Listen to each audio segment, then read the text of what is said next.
So Super busy, TK. Holy jumping just Jesus. 1 hour, just one Can't even hour of your believe day. this. Fucking Christ, in the middle of the week. What are we doing? What 1 hour of your day to just sort of breeze on by talking about commercial real estate. Yeah, love it. Yeah, exciting Should be stuff, fun. you know? Yeah. Yeah. If I could position my head properly, then we're I think good my to head's go. in a good position. Your head's in a great position. Yeah. It's Welcome. above water. Like that's a good position these days, right? You know what?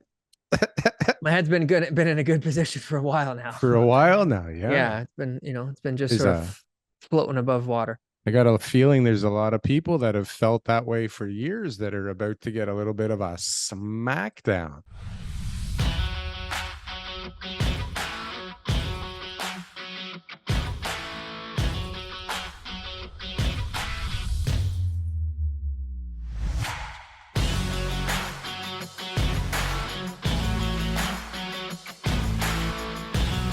You know what? I think that there's a lot of people who are regretting some of the decisions they made.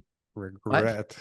But there's also a lot of innocent people who are just minding their own business, paying their mortgage, you know, job loss happened, emergency with the family, medical expenses, you know, unexpected, unforeseen circumstances, Daryl.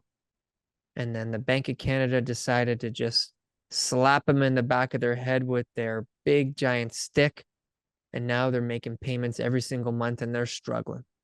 That stick was like just a little bit. It was a heavy stick. Jesus Christ. It was a heavy stick and people are complaining. Tiff, we get it, man. Okay, we get it. Like you got a big stick, bro. Okay, we get it. Stop hitting us with it, please. That's the problem. He doesn't know when to stop. And by the time he's done hitting us with this stick, they're going to look back and say, well, maybe we hit them a little bit too much.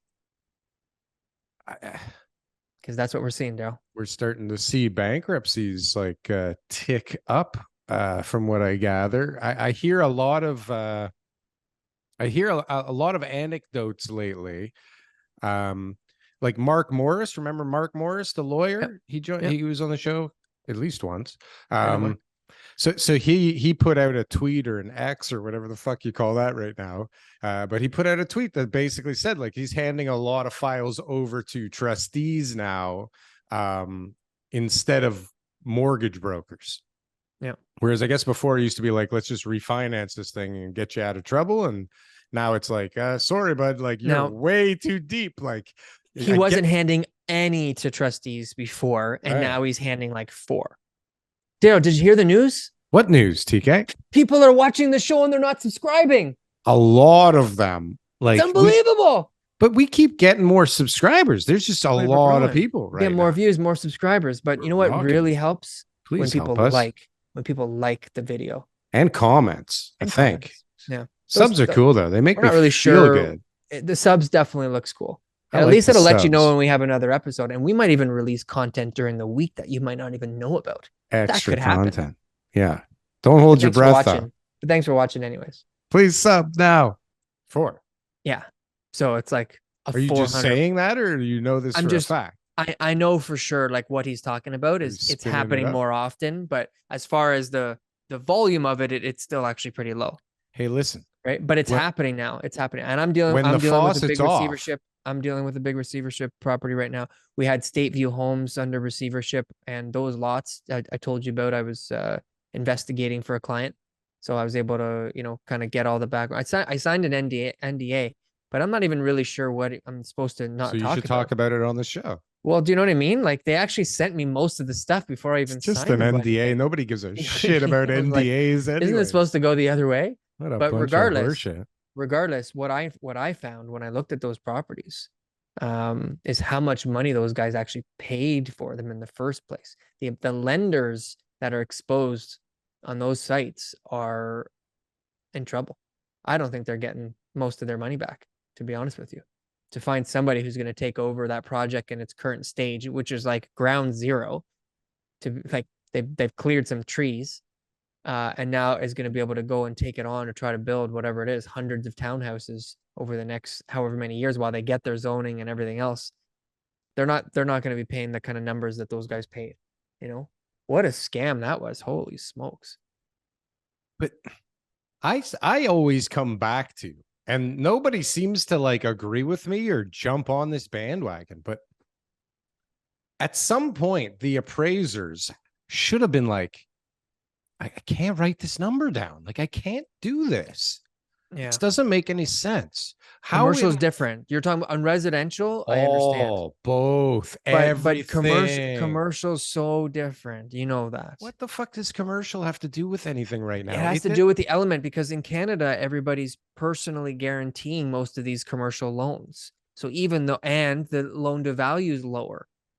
Are we Right? talking about commercial? I thought we were talking about residential right now. Well, sure, let's go back to residential. No, but In residential, that's where it's going to be. that's where the bigger issues are, is that these appraisers are overvaluing properties, or at least agreeing with what the Oh yeah, last week it sold for right? 1 million. For sure, it's worth 1.3 today. Yeah, the Like, guy that paid makes it. sense. You paid I had an it. appraiser call me today, actually. It's And worth what somebody is willing to pay, TK. so the appraiser called me to do the appraisal. I'm the Sure. listing agent. Yeah. I What do want you this think it's thing to worth, close. bro? Yeah. What do you They think didn't it's ask me worth? that, but they were just like, so how new are those windows? How new is that furnace? Right. When was the rent due? Sorry, when was the roof done? And how much is the rent in the basement? TK, in your And I'm not opinion, going to downplay anything here. Okay. this place is How immaculate. renovated man. is this place? It's renovated. Perfect. It's nice. You know, like I don't think I've seen too many places like this before. Recently renovated. Yeah. For right? sure. Brand new roof, these are the methods that they use. 2010. This one was, no, I told her the furnace was new. It was Yeah. about 12 years old. 2008. New it's like furnace. halfway through its life expectancy. It's like new. But you know, on the commercial side, it's different, because the commercial people are obviously influenced by different factors. And then the commercial lenders, the way Really? that they're looking at it, they're going like, look, so one of the situations that I'm dealing with is they have a lot of personal covenants. So the lenders are kind of just like, look, I understand that we might not be able to get as much money for this property that we need to be able to pay off the existing loan. But we also have security on these other properties where if we have to, we'll be able to get court orders in order to get paid and make ourselves whole. And in the commercial world, they are a little bit more, okay with and comfortable, going down that path if they need to. Right. So in my opinion, the question that you asked was about, we were talking specifically about, I'm just saying appraisers are bloody scam artists. But we're talking specifically about State View Homes. The guys who were lending them money were looking at their balance sheet. They were looking at their assets. They were saying, these guys have hundreds of millions of dollars worth of assets here, and their balance sheet only shows. No, but they were playing games. They were playing accounting games. Exactly. For sure. And so when they ended up, now everything's on the table and everything's under receivership, all the creditors are coming out. They're saying, no, they owe me money too. Oh no, I lent them the money. I got a promissory note, and I'm in second position, and I got that property tied in, and their whole portfolio is leveraged. You get a big deposit, and it's like, okay, take the snapshot of the financials now, okay, where it shows, that you got $5 million in the bank all of a sudden. Yeah. It doesn't matter that it will not be there in 3 hours. Yeah. But these guys were definitely cooking some books, but there has to be help, because when you overpay for a property, what, later everybody's like, oh, well, they overpaid. Of course, that's what happened to them, right? Like, but hold on a sec. Like, the appraiser has to tell the lender has to convince all of the people that they've put together in their little pool of people that are lending, and everybody has to be convinced that this property is worth this amount of money, whether it's residential or commercial. Same thing, doesn't make a difference. And somewhere along the way, all the appraisers seem to have lost their way, TK, and they're all motivated by the same thing. It's all motivated by the same thing. No, if it doesn't go through, no one gets paid, bro. Yeah. Right. So, how do you fix that? Like, who's hiring the guy that is going to tell you the truth when you don't really need the truth? You just need that number to be the right number. Right. Or all of a sudden, this one guy is super busy. By some of the laws that we have already with maximum loan to values. Right. So it protects the lenders from those type of fluctuations in the market. and on Maximum loan to appraised value. values. Yeah, but Yeah. everybody's working with private capital. There's no rules. No Well, rules with the maybe there needs privates. to be on the private side, you know? But the private side got created by the rules on So you the know what the right. privates would do? They would just tell the Hello. appraisers, look, I need you to appraise this at 120% of whatever it's actually worth. So Yeah. that when we calculate it at 75% loan to value, the Right. number is actually not going to be so bad, you know? Right. Yeah. Listen, I've seen some wacky appraisers or appraisals in my time, and Yeah. they're all justified somehow, Mm. but they're not really both ways. Like I've seen guys use You and I comps. have done them. You and I have done them. And you're like, can we like maybe make this worth like, you know, a little bit more, a little bit less? Is this possible? And then Oh, like in all a of a sudden, CMA, sure. and then all of a sudden I've got some new comparables Well, to feed off of. sometimes consultants need a little bit of guidance. Speaking of consultants, he's like trying really hard to get in here. He was having a little bit of trouble, so let's bring him in. Um, what were we speaking about? Consultants? I don't know. I don't I have don't any know. consultants. You're my consultant. I'm your consultant. I thought Yeah, you're my people in the consultant. comments are my consultants. I just get advice from them. Well, they know better than us. That's for damn Apparently. sure, TK. Yeah. I feel like, buying something right now is kind of crazy. No, come on. Kind of crazy. But you know what? Because of, there he is. Hey, sorry about that, guys. No No problem. problem, Paul. No problem. We got more than enough to say on our own. So when you're ready, you're ready. There's no running out of words around here. That's for damn sure. Well, what I was saying though is like because of how small a fry I am, like my last deal, which was super over leveraged, I paid a really high rate. So now the rates I'm getting, they're not really scaring me that much. I mean, they're high, but they're not that much higher than what I was paying before. Right. Mm-hmm. Not that that's good or anything, but it like high doesn't rates. it doesn't hurt as much done. for me. It's not like, the big guys who all of a sudden they're looking at 8-9%. They're going, holy shit, this doesn't make any sense. Anyways, I'll bet Paul knows a lot about enough this. Of that, Darryl. Enough of that, Darryl. Welcome, Paul. So thanks for coming and talking to us today. We're kind of rolling right into the show here. It's pretty relaxed. But you and I were having a great conversation about commercial real estate. We were talking about some of the stuff that your company has been doing and some of your clients. Why don't you give a little self-introduction? Who are you? Who do you work for, and what do you do? Sure.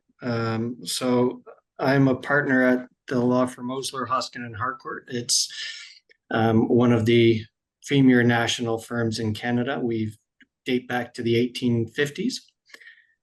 We are a national law firm with offices in Vancouver, Calgary, Ottawa, Toronto, Montreal, and New York. Toronto being the mothership, the biggest office in our network. I've been practicing real estate law for just over 35 years, and I'm the chair of our national real estate group. Perfect. Well, welcome to the show. Qualified. Yeah, there you go. Now, there is another Paul Morassutti out there. There is. He's my cousin. He's the chair of CBRE. So what? The real estate DNA runs deep in the family. Just to make sure, keep everybody. Creativity though with the naming is not so strong. It's a good name. It's a good name. Well, I had the name first, but he's younger, taller, thinner, has a full head of hair, dresses well, has a swanky condo. He doesn't hurt my brand any, so I let him use the name. No competition. So some of the things that we were talking about before, Paul, was just a lot of the commercial office space, right? I mean, right now we're hearing all sorts of different things. We're hearing about vacancy rate across the country is at about 13% higher in places like Calgary. We've got office buildings that are looking at being converted into residential space. We've got work from home trends where people are almost saying, come back to work. We're paying for all this office space. We need you here at the office. We demand it. What's the trend right now? Like, I'm just reading these things. I'm not actually a commercial tenant or landlord for office space. So what's the truth? So the truth is all of the above, and some other stuff as well. Different markets have different pressures. So let's start with Calgary, because that's the outlier when it comes to office vacancy. And let's just talk about the office market itself, because there are other asset classes are being affected quite differently than office. the big issue for office is return to work versus work from home. Calgary has other pressures because it's still, as hard as they're trying to diversify their economy, it's still a one industry town. As oil and gas goes, so goes Calgary. So oil and gas took a hit a few years ago, which really affected the office market in Calgary. And that's why it's got the higher vacancy rate. In addition, it's got the oldest office stock in Canada. So a lot of the vacancy is driven by Class B and Class C buildings. The Class A towers, they're fine. They've got an abundance of lower quality or aged office towers. And that's why you hear talk in Calgary about converting some of that to residential. Great idea. Unfortunately, office buildings aren't designed, we're not designed initially to be residential towers. So if you think of things like access to a window, if you've got a square building, it doesn't work. A rectangular building works much better for conversion to residential. And in addition, it's expensive to do that, because think of the plumbing you need in a residential tower. So every unit needs a washroom, a kitchen. On office floor plate doesn't have that. So if you can find the right building to retrofit, the cost to retrofit is prohibitive. But can it work? Sure, it can work. And there's a million free building. If you get a free building. A million square feet was just approved in Calgary. 12 different buildings, 1,200 units, something like that. Yeah, and it's taking tax incentives from the city to sort of bridge the gap on the economics. Okay. And free building. Yeah, free building. Well, wow. It's not really free because somebody owns it, right? But yeah, if you can't get office tenants in there, then you may not have much choice. It's either that or blow it up and do something else, like literally demolish it. How high are these things in Calgary anyways? Like they're blowing them up here if they're even 20 stories. It said 12 buildings, 1,200 units. So, I mean, they'd probably be low. I mean, they wouldn't be that high, right? 6 to 10 stories, something like that. 10, well, 10 you might have per... taller than that. You might probably 20 to 30 is my guess for office towers, right? Yeah. But again, Toronto, Vancouver, very, very different markets, right? Yeah. It probably makes way better sense to knock an old building down and put up a brand new condo or multi-res building if that's the direction you want to go in. But no one's doing that. You might start seeing that in some of the older stock, but for now, that's not happening in either. In Toronto, they protect all those buildings. You know, they're like, oh, that was built in 1946. We better make sure no one ever can come to Toronto without seeing that building. And you look at it and you're just like, what are you doing? We should force them to make like this really crazy modern thing that pops out of this beautiful old building that also makes the numbers not work anymore. Like the performance doesn't work because you got to spend $8 million to save that facade. So crazy. Yeah. I've seen some pretty cool stuff though that they've been forced to do, but like, how do they make money? That's why the prices keep going up, because they force you to do such stupid shit. Spend so much money on stuff, nonsense, that you got to raise the price. It's the only way out. Are people... it's almost like you can never change something just because it was there before, right? I'm not a fan of the brutalist architecture period, where it's basically just a lot of a concrete wall with square windows. But for whatever reason, it's been deemed a form of architecture that needs to be protected. And so it's one thing if you have a beautiful historical facade that actually is aesthetically pleasing, but we're now protecting things that I find aesthetically ugly. Yeah. Right? So where's the city building in that initiative? But to your point, and that's the old enough stock. Like that's a stock that's old enough for us to actually demolish and to replace.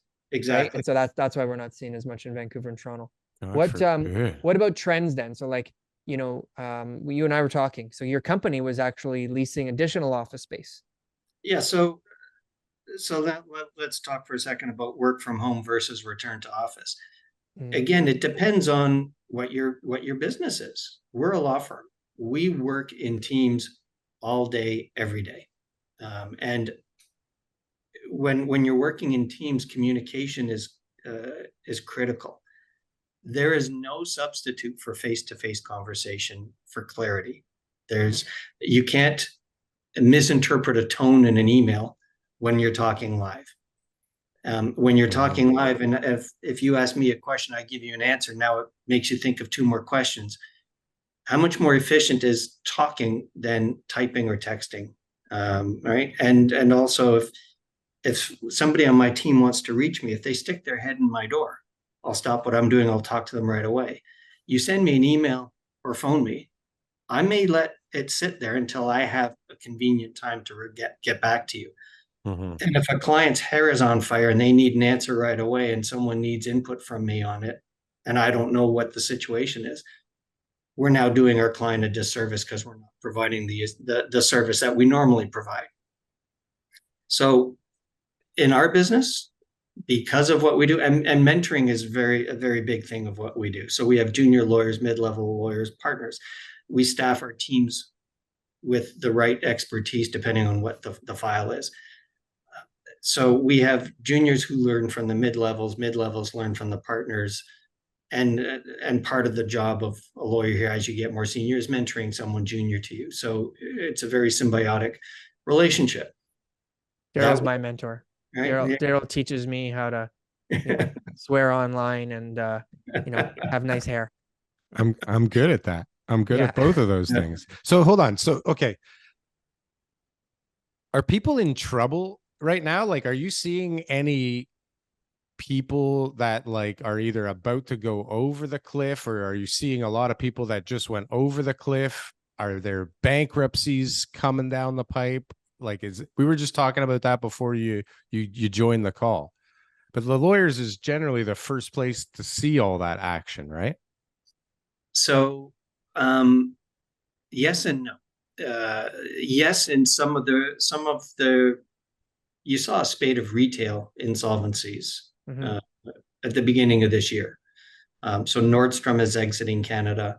Bed Bath and Beyond closed up shop, first in Canada, now in the States as well. There have been a few other retailers. That's just maybe that was inevitable, but maybe COVID just accelerated what was going to happen. Bed Bath and Beyond and Nordstrom, very different scenarios. Nordstrom made a business decision that is similar to Target. It wasn't making money. Wasn't really a bankruptcy issue.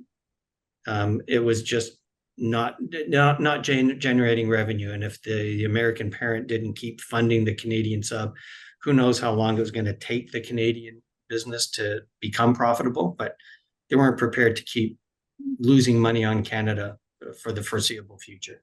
Bed Bath and Beyond was just dead in the water. And you saw the American company file as well right after, because even the parent was in trouble. So again, maybe that was just a failed retail business and it was just waiting for the inevitable to happen. But that is kind of slowing down. The insolvency filings seem to be slowing down. What is gathering steam, on the other hand, is a slowdown in the real estate industry. And that's a reflection of interest rates finally having their effect. Real estate is interest sensitive, right? So when you say real estate, is that like as a whole, or you're talking about as a whole? And like real estate assets tend to be financed, whether it's residential or commercial. Yeah. Right. And as interest rates rise, that makes owning a real estate asset less economical, depending on how high rates go.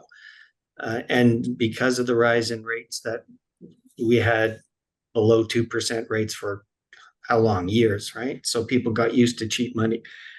Now, when the Bank of Canada rate crests 5% and commercial mortgages are 7, 8, 9%, if you can get it, that's now had a cooling effect on the commercial real estate industry. So deal flow is definitely impacted. It's slowing down. And that was the intention. Raise interest rates, cool off the economy. So we are absolutely seeing a slowdown in deal flow in commercial real estate. and I was talking to Darryl about this before too, is the way that in the US, right? So US is having a lot more issues with delinquencies on buildings and stuff. Their financing in the States is really tied to the asset, right? So like they're buying a building, they don't have a lot of personal guarantees. It's very just like, okay, you know what?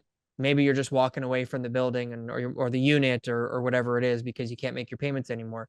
But Canada, I mean, you got a lot of REITs and pension funds and like really heavily capitalized companies, or if they're individuals, they've got a lot of personal guarantees in the market and stuff like that. So it's a much more stable market in commercial, as far as like whether or not someone's going to be going power of sale on a downtown office building or something, right? Like it's much less likely, but the value of those buildings are dropping as interest rates are going up. Those values of those properties are going down. And it definitely, we're gonna see something big. They got to put more money in. They got to put more capital in. They've got to pay down some of those loans. They have to take away money they would put somewhere else and put it into those assets because somebody's fucked. They're on the hook no matter what, right? Somebody at this point has to be coming out soon with a portfolio that's fucked up. Like, how do you avoid that at this point? Like, rates went up so much. It's insane. Like, anybody that had, like, there's some portfolios that have like all the mortgages roll over at the same time, right? They're all under like one big umbrella loan. That can you imagine if you were at like 2%, 2.5%, and now you're like, where are you? 8%, 9%? So two points to make here. And TK, you're absolutely right. The Canadian real estate market is dominated by pension funds and REITs. The pension funds are incredibly deep pockets. Like they have tens of billions of dollars under management. So they will weather this storm. REITs, let's come back to that in a second. Also look at the asset classes. Retail is doing fairly stable. So I'm not sure that there's been a drop off in value on retail assets. Industrial assets, they're the flavor of the month, and they have been for the last 3 or 4 years. Their value, if anything, is skyrocketed. Rents are way up, availability is way down, vacancy rates are negligible. Office is the huge question mark. Should values be coming down? Yeah, because what's their leasing activity these days? But also don't forget, office leases are done on 5, 10, 15-year terms. So it's when those leases start rolling over and you have to replace it with a new lease, what's that new lease going for, if you can. So that's when you're going to start seeing the vacancy rates in the office market really start playing a role in this. And Darryl, you're absolutely right. When you go to roll over your debt, it's going to be at a much higher level if you can find financing. If you can find the financing, oh God. Right. Yeah, so like you could be willing to pay 10% and no one will give it to you. That's what happened to me in 2008 or 9.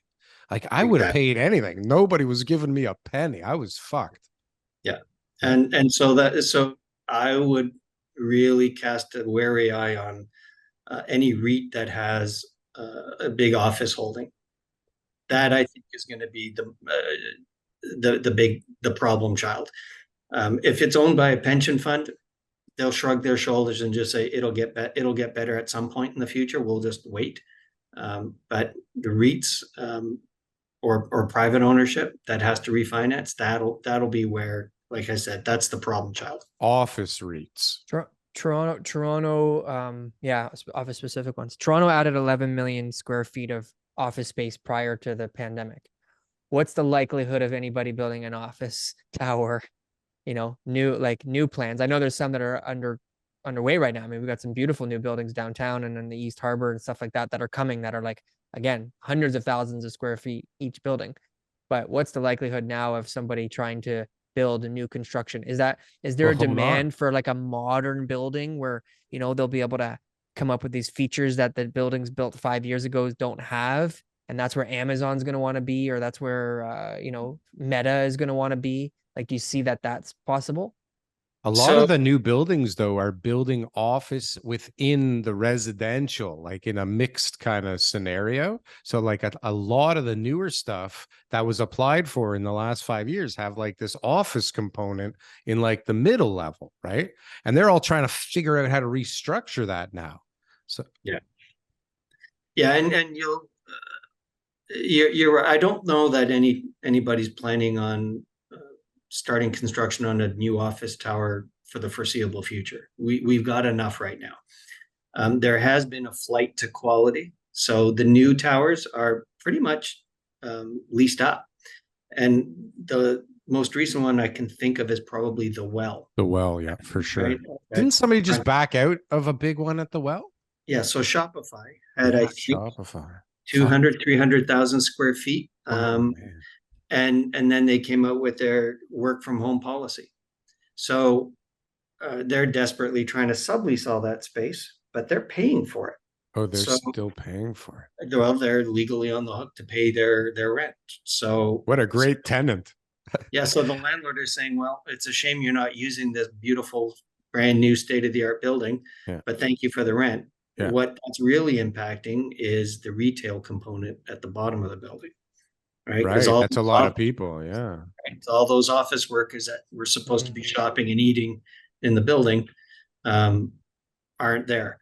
However, it also has a sizable residential component that is coming on stream. So the people who will actually live in the project, they'll help the retail component, but the office, it hasn't closed yet though. It looks so great. The Well, have you been down there? Holy cow. Yeah. It's like, oh, magnificent, beautiful. What a great job. Yeah, so that's a microcosm of what you're seeing in Toronto, right? Well, retail is doing fine. Restaurants all seem to have bounced back. It's the office sector that's a real laggard. And again, it's the fight for return to office versus work from home. And if you can do your job from home, you're going to want to do that. Right. But there are pros and cons. There are efficiencies to staying home. But if your organization values its culture and collegiality and community, as we do, like because of what we do and how we do it, we function far better in person as a team in the same spot rather than on Zoom calls or most companies do, like there's no, like, maybe they don't realize that, or they really just need to restructure because of other, financial impacts that the economy has on them right now.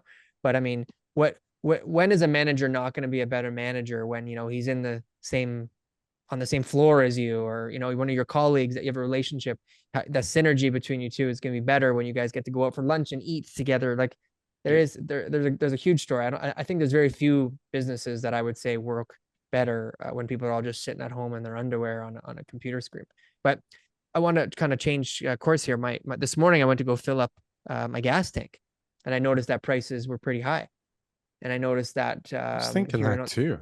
Hearing on the radio that prices are going to go up even further, and that we're going to start to see gas prices get out of hand. And the other thing that I'm noticing is the economy is doing really well. It's like we've got all these great pressures on us that basically it doesn't really seem like rates will be going back down anytime soon if the economy is doing well and we continue to see inflationary pressures.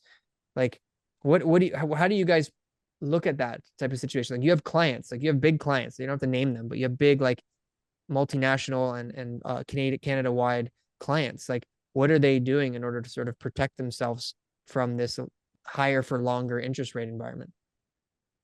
Well, that's a good question. We have Stephen Poloz, who was the previous governor for the Bank of Canada. He's a special consultant here at Osler.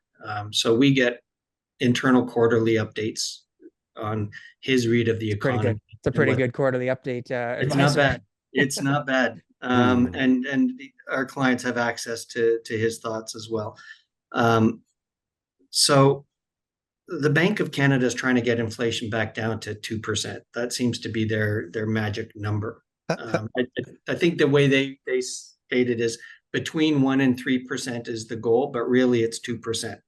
I'm not an economist. I don't know if 2% is the exact right number, but again, that seems to be their goal. And initially, they thought that they would be closer to that target so that they could ease interest rates in 2024. They've just pushed that back a full year. All right. So, or sorry, sure. They thought they were going to do it this year. They've now pushed it back to next year. So 2024 is when they're predicting they'll be able to ease interest rates. The problem is that how the fuck do they know that now? They don't know anything. How the fuck do know. they know the that? Next year, though. That's we're sure about this though now. Well, look, they're forecasting as best they can, but to the point TK was making, the economy is frustratingly not behaving the way they thought it would, and it's performing too well in the face of high interest rates. I did my Yorkdale Mall test the other day, and that place is like a beehive. Like, it's crazy.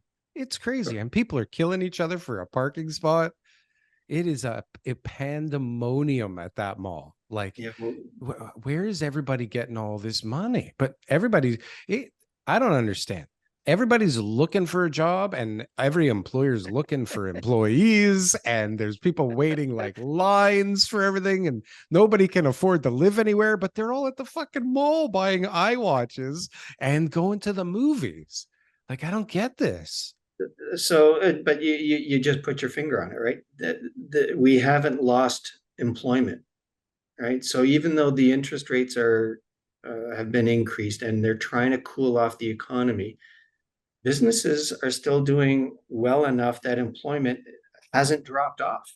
No, our employment to people living in tent ratio is at like a really good level right now. It's very manageable for the economy. Yeah, and I think what's impacting housing prices, it probably doesn't have anything to do with the economy. It has a lot more to do with supply and demand. And the population trend in Canada. So our population is growing. We're increasing immigration. And where are all those people going? They're going to the major cities in Canada, right? So Toronto, the population of Toronto is forecast to grow by 100,000 people a year for the foreseeable future. We are not building 100,000 new residential units in Toronto. I'm trying. Right. Well, but it's good luck with that, because I don't think we're hitting 30,000. Right. So we are falling further and further and further behind on the supply side of the equation and increasing the demand side. That's what's causing the pressure on pricing for residential in Toronto, in Vancouver, less so in Montreal. But any desirable urban center is facing that problem. It's supply and demand. Yeah. And Trudeau's like, it has nothing to do with the federal government. Like, we're not doing anything to make this problem worse, or we're not doing anything. Actually, you guys just figure it out. Enjoy. Yeah. And so that's where you get the politicians finger pointing at each other, right? Because the federal government controls immigration. Anybody coming into the country, that's federal jurisdiction. Housing is a provincial jurisdiction that they download to municipalities, right? So while the provinces have the constitutional jurisdiction over real estate and housing, it's really done at the municipal level where you get zoning bylaws, and that's where the municipal governments start to control how you grow in a city. So you get the finger pointing at the different levels. The province is saying you're letting in too many people, we can't handle it all, and the federal government saying housing is your responsibility and we need to grow the country. Figure it out. Yeah, right? Nobody's figuring it out. I've never seen a new mayor and premier join hands so fast. When Olivia Chow was elected, all of a sudden Doug Ford was just like, "Yep, all right, we're on the same team now." Apparently. And let's start talking to the federal government to start give us some money, because we need support. Immigration. This is the problem.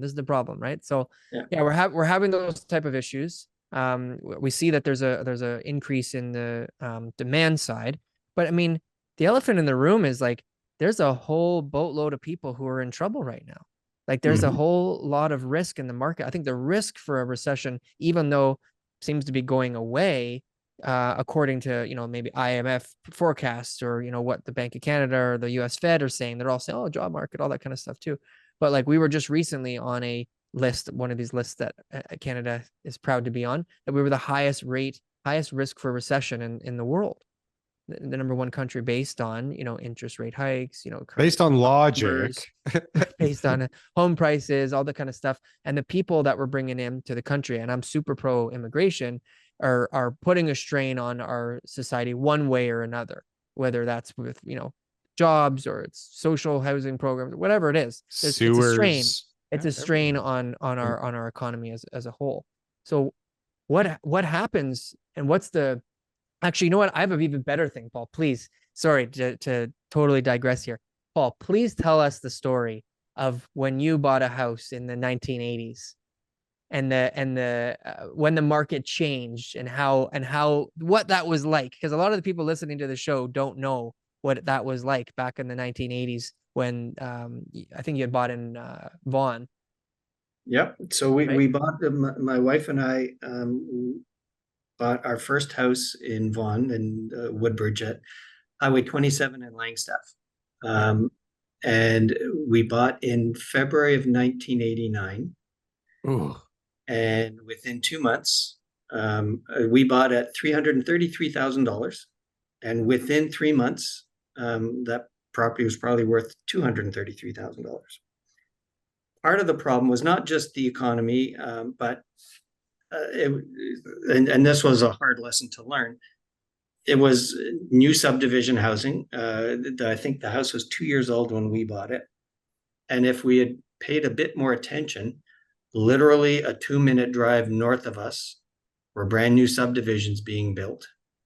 A year later, 2 minutes north of that, there's more subdivisions being built. A year later, 2 minutes north of that, new subdivision being built. So there's more and more new supply, brand new houses. Were they cheaper? Were they cheaper than the resales? They may not have been cheaper, but they were new, right? So you could buy from a builder and get something customized to what you wanted, but new, a little bit different. But it wasn't so much the price, but what it did do was depress the price of the older stock. So when my wife and I did finally sell 9 years later, it took us over a month to sell it, month and a half. It's crazy. But we lost 50. We got, I think we sold for $257,000 9 years after we bought it. So do you not see, right? And I'm sorry to put you on the spot there with a personal story, but like, this is firsthand experience. Do you not see the same things in the market right now, or is this time different? Well, it depends. Like, what are the three most important things about real estate? Location, location, location, right? So depends where you are. In Toronto, I don't know that we're going to see a drastic price correction. What you're seeing now, and you guys would know this better than me, especially in the residential market, prices are probably flat. I don't know if they're dropping. I think they dropped recently. They just started dropping. They're flat though. I mean, they're flat. They're not. Foch put up a chart today that said everything in the GTA's kind of rolled over now. Mm. But what's driving that? Is that more condo, or is it single family? Like are some like in my neighborhood, it's probably the mix. It's probably, there's a lot less single family selling and a lot more of the smaller stuff selling, which will just bring that average down pretty quick. Right. And are those people who were investors and were renting out the property or now seeing, oh, my mortgage is coming up for renewal, I better get rid of this thing now. Get the fuck out quick. Yeah. Right. There's got to be so many of those like coming up, or like so many people that are just like, that they've been like, everybody keeps telling me they're going to go down soon. So I'm just going to wait, because when they start going down, I'll be okay. And then they don't, and they go up, and it's like, oh, fuck. Okay, one more. I think I can handle one more, right? And well, so I read in the Globe, was it this morning or yesterday morning, the price of condos, new condos, has dropped for the first time in years, and now it's down to something like 1,500 and change a square foot, which Yeah. which just blows my mind that it is still that high. Yeah. Have to drop Right. the deal. We've been talking about this a lot, and 31% of new home goes towards just taxes, right? The government's got their hand in the pot more than anybody else. Construction costs are not going to be going down. So the only way for those prices of condos to go down would be for A, the cost of land to significantly drop, or for the government to basically take their hand out of the cookie jar and say, we'll just let people build. Which Darryl's point is always, well, why would the developers sell it cheaper? If they got the land for less and they got the government's support, and they could still get 1,500 or more per square foot, they're going to, right? So there is no storyline that adds to new condos coming online at this great discount price. Just right? supply. Just having that's enough fucking inventory to have a choice, right? Yeah. Just balance that supply out. And you're both right. No developer, if any one of us were the developer, we would charge what the most the market could bear, right? Because you're in it for profit. It's a business. Sure. The only real driver that's going to impact that is more supply. If there's only one condo on the market, there's going to be a lot of people bidding for it, and the price is going to go up. If there are 1,000 condos on the market and only 10 buyers, well, prices are going to come down.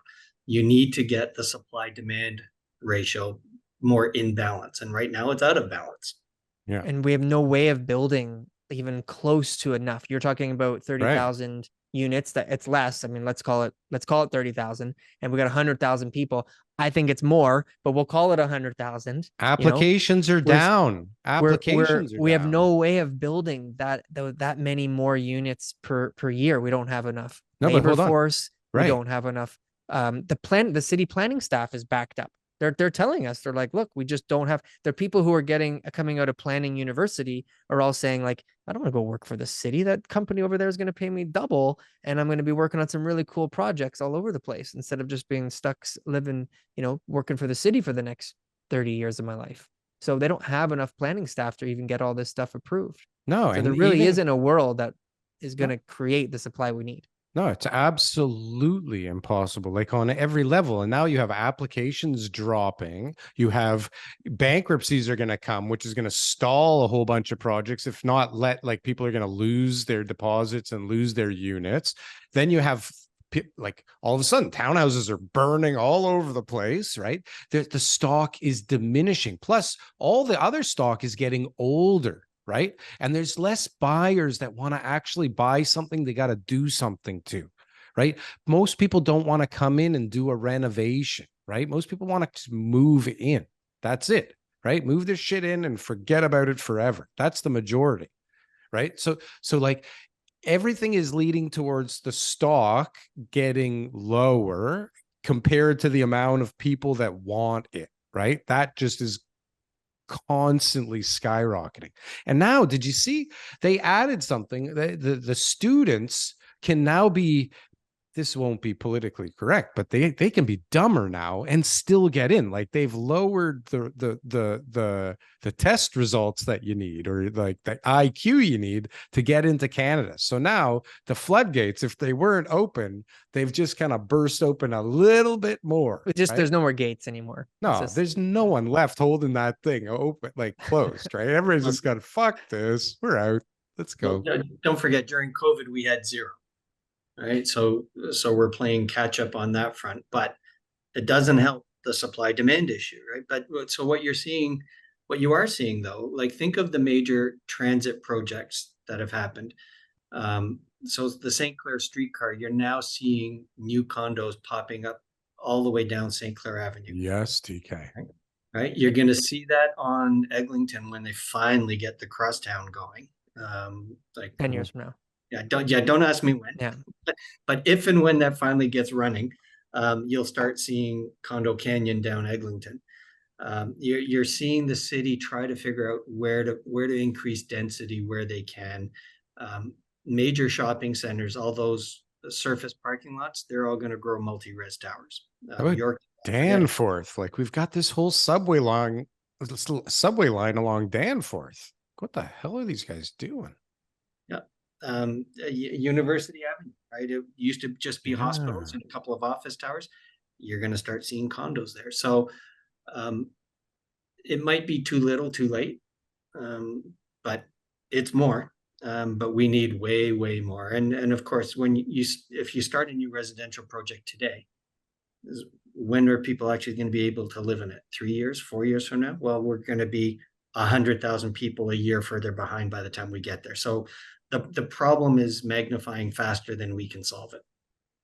Yeah, 3 to 4 years would be optimistic. It's based on just like the actual, like it's 10, like it's just right across the board. And companies come here. We had an architect on here on the show one time, and his company came in from the States, the biggest company in the United States, or one of them. And after spending a few years here and seeing all the bureaucracy and red tape around development, they left.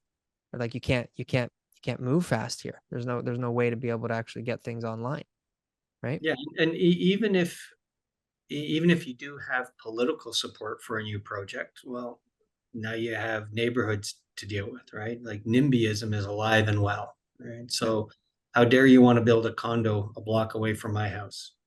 You know what's crazy though? Like did you the guys one see that, we're though, working on, like we're working on a deal right now, and forget about, like, we have a YIMBYism going on. We have actual no, but it's really crazy. Like we have neighbors. It's super unique. We have neighborhood but support. Still, I don't know that they had support like before, but like there's definitely neighbors support, like a lot of it, and there's council support all of a sudden, and the city solicitors support. Like everybody's in support of moving this thing forward all of a sudden. It's like really crazy.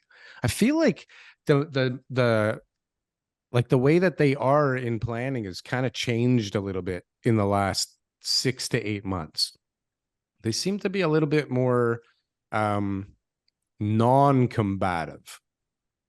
I don't know if you deal with any of that or you see any of that.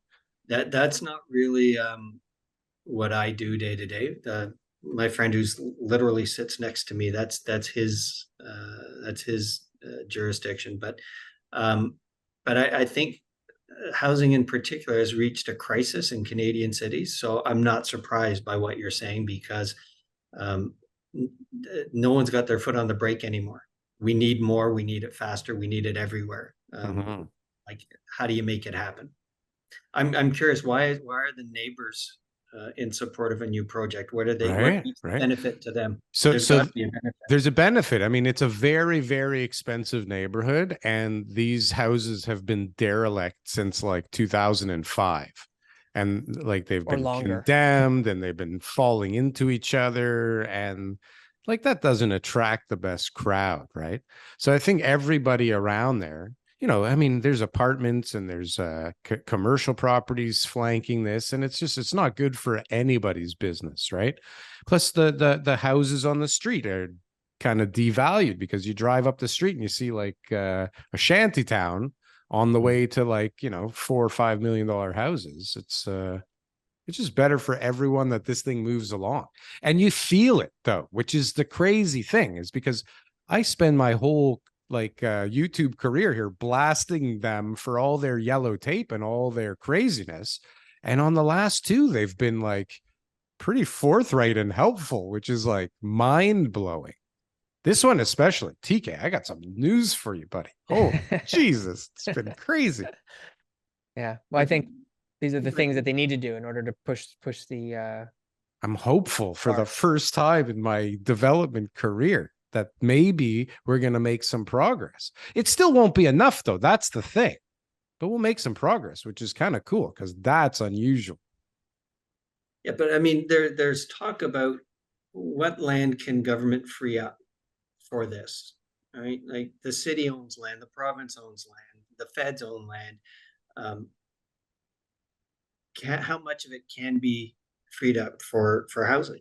Because we really are in a crisis situation right now. Yeah. Well, and so what do? We take hundreds of, if not thousands of people out of Regent Park. So now they have to move, right? Because now we're doing phase 4 and 5 of Regent Park, which means like there was people living there. So they all have to get moved to some other crappy CMHC or whatever the thing's called, some other building, which puts more pressure on. But then they're going to build up thousands of units, of which maybe 25% are like replacing what they had before, and the rest are at like, you know, market rates or some kind of rate that like doesn't help most people, right? Like this is what happens. Instead of like they gotta have a piece of land that they could just mow over that does, or like a parking lot, and just boom, give them 90 stories. Go. Spilled it already. What are you waiting for? Think of every elementary school and every high school. Yeah. Put 20 stories on top of it. That's like such a great idea. So Right? school on the bottom, Libraries. tower on top. Yeah. And the school faces one way, the entrance to the residential is on the other side. Yeah, Right? yeah. There are ways where you can separate them. Put it on the second floor, side entrance, boom. Right? But we're all going to have to take a lesson from Vancouver. When you can't go sideways, the only way is up. Right? So our city's going to get a lot more vertical, and it has to. Right? It's going to get a lot more dense because that's what major urban centers are. Think of New York, think of London, Singapore, Hong Kong. It's all a lot of towers. May not be the ideal living situation, but if people want to live in cities, it's inevitable. What's the highest floor you've ever been on, Paul? Like what's the highest level on a condo or something? On a Office? condo. Well, our offices are floors 61 through 67 at First Canadian Place. So that's scary right there. It is That's not high. It's lovely. I can look down on the well right there. I can see my daughter's condo in Mimico right over there.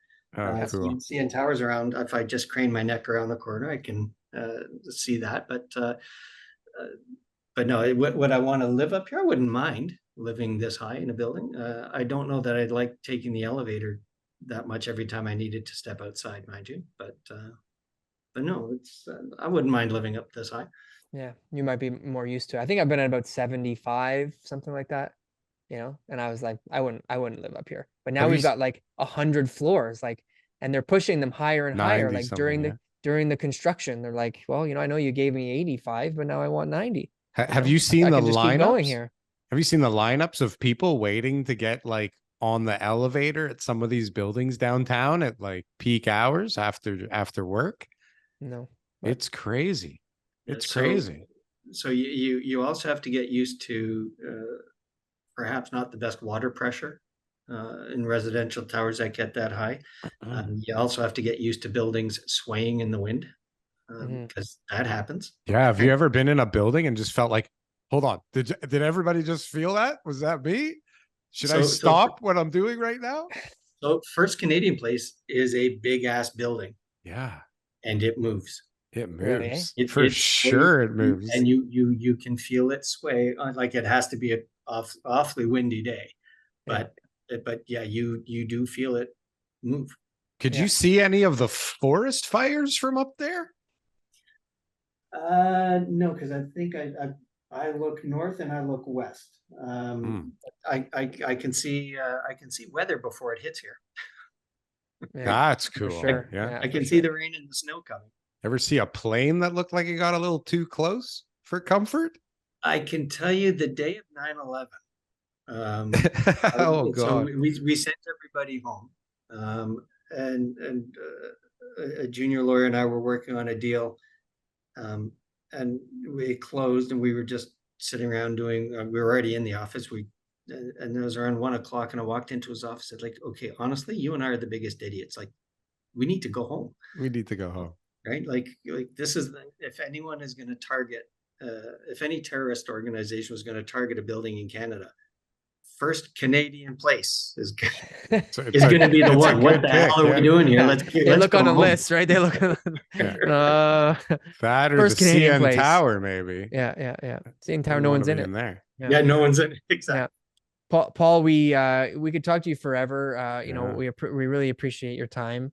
I think, you know, based on what I'm hearing, okay, and just, you know, correct me if I'm wrong here, but it sounds like, you know, even though there's a lot of things that are going out there, there's a lot of change, there's a lot of, you know, people who are suffering on an individual basis, maybe, or even some of the businesses. It still seems like the Canadian economy overall is doing well, that there are, you know, businesses expanding. There's reasons to be in an office. There's reasons to be here. There's reasons to be building, new residential towers. And it sounds like the world is not going to fall apart as we know it, based on, the knowledge that us three have on with our clients and the economy itself. Sounds like we're going to do okay. Maybe some bumpy roads, but overall things should be moving forward. I would completely agree with that. We do need to do a better job managing the situation, because, as I said, residential is in crisis right now, and that should be a number one priority for every level of government, and I think it is. So I am optimistic. I think we'll have to weather a very tough period for probably at least 6 months, maybe 12. But I think at that point, hopefully things will start looking a lot more optimistic.